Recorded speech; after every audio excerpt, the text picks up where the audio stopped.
Hello mga kamay loves ko!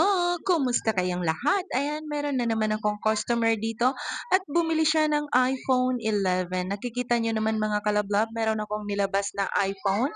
Ah, Tatlong iPhone, apat pala, sorry naman, medyo naduling lang ako. Ayan, pang-apat si iPhone 11.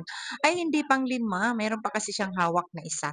Ito yung mga choices niya mga kalablab nilabas ko para marami siyang pagpipilian at para mahilo siya sa kakapili. Kaya nilabasan ko siya ng kung ano-anong phone para mapili niya talaga kung anong gusto niya. Ito si iPhone 11 Pro, 256 gigabyte, and then iPhone 12, 128 gigabyte factory unlock yan mga kalablab ko. Medyo magasgas nga lang kasi second hand na nga siya at yung gumamit nito siguro hindi maingat kaya maraming gasgas. Yan at meron pa, ito pa mga kalablab ko, si iPhone 12 Pro.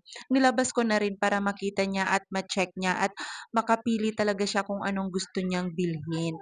Yan si iPhone 12 Pro naman mga kalablab, makinis, singkinis ko at singganda ko. Ayan, ipapakita ko sa inyo yung settings.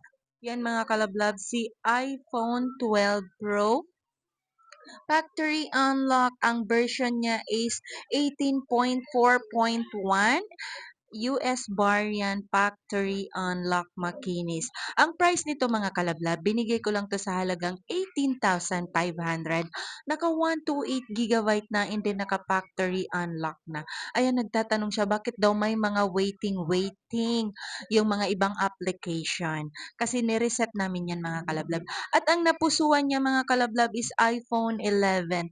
Dahil si iPhone 11 maganda na siya, may 0.5 na yung camera at mura lang ito mga kalablab, nabili lang niya sa halagang 11,500, naka-factory unlock na, naka-iPhone 11 na siya. Hindi siya masyadong ano, alam mo yung masyadong gusto niya meron kasing iba gusto nila yung mas the best, mas maganda. Siya kasi inisip niya yung budget niya. So yung pasok lang sa budget niya ang napili niya. Kahit nilabasan ko na siya ng maraming phone na pagpipilian, hindi yan umubra dahil may budget lang talaga siya mga kalablab. iPhone 11 ang pasok sa budget niya.